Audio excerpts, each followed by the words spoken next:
Hello everyone, it's Shane Kanto, your Wasteland reviewer, and sorry about this different kind of setup. My soft boxes aren't really working, so I can get my lighting down, so using this with the lamp in my room, and let's see how these videos turn out today. But I'm going to start off with a Netflix original film that I watched recently this past week, Death Note, and this is based off of a very popular and well-received anime show, and to be perfectly honest, probably should just watch that.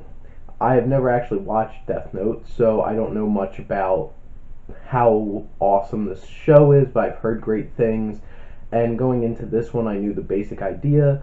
There's a book, you write people's names in it and how they're going to die, and that's what happens. And it's about a young kid who gets manipulated by a demon and a whole bunch of other nonsense, and this really isn't an interesting movie. And it kind of ruins a cool concept. This is directed by Adam Wingard, and in terms of putting this film together and telling this story, it's put together fine. Don't really like the story, and I'll talk about that more in a little bit, but the pacing, it kind of just like, it zooms through so much stuff, you really don't get a sense of like what's important, what's supposed to be like latched onto, and the tone is very over the top because honestly, and I think a lot of that has to do with the acting choices, and I'll talk about that in depth because I was not a huge fan of the acting in this film. But in terms of emotional moments, this really didn't hit me at all, and it's just like, why do I even care?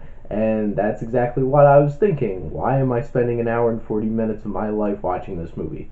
Now, the cinematography, which was done by David Tattersall, there's a lot of Dutch angles, there's a lot of obnoxious shots, and like nothing was done with any kind of finesse in this film, and it was trying to look cool, but it really didn't come off cool. It came off a bit obnoxious and not really working, and not a whole lot of things worked very well in this film. In terms of the writing, this was done by Charlie and Vlas Parlapanidis, and sorry, but the story, it has an awesome concept and has a potentially interesting story. I just felt like it wasn't handled very well and it was very clunky, and honestly, after a while, I was taking the twists that seemed really stupid and obnoxious or could be seen from a mile away, but at least it was shaking up the film and making it even just a little bit interesting. The characters are really unlikable, and you don't get a whole lot of depth from them, and it's just kind of like, why am I watching you? The dialogue is really hammy and not well written, and the themes, this had ideas, and that's the thing. And it tried to hit on ideas but didn't handle it in a very intelligent or well done manner, and it just kind of felt, okay, why is this even going on?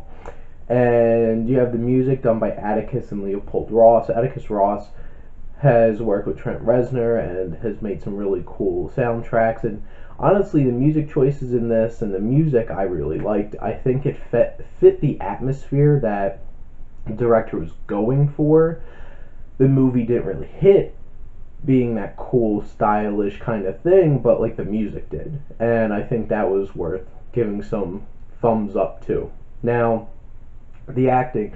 There's three main young actors in this film. Nat Wolff, who plays our main character, really sucks, honestly. I didn't really like him at all in this film. I don't think he really did a good job of trying to make this character relatable and for the audience to connect with him. And Lakeith Stanfield was so obnoxiously over the top and terrible. I'm just like, why are you in this movie?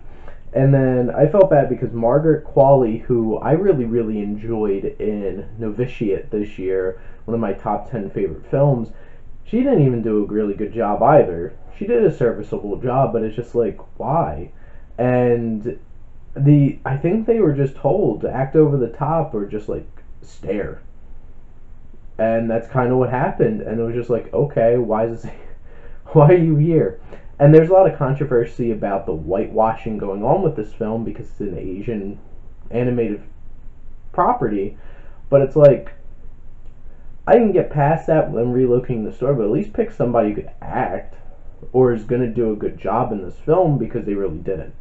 Willem Dafoe, who plays Ryuk, who's the demon, I thought did a fantastic job. Was really creepy and intimidating, and honestly, I wish he kind of had more to do in this movie. But honestly, he really doesn't, and wasted. And then Shea Whigham, who plays Nat Wolf's father, I think he did a nice job in this film, and he was a veteran presence that actually added something to this cast, which was good. My overall thoughts, the it factor of this film, Death Note, is it's clunky and badly acted, and it kind of ruins an awesome story and concept. And overall, I am going to give Death Note a D.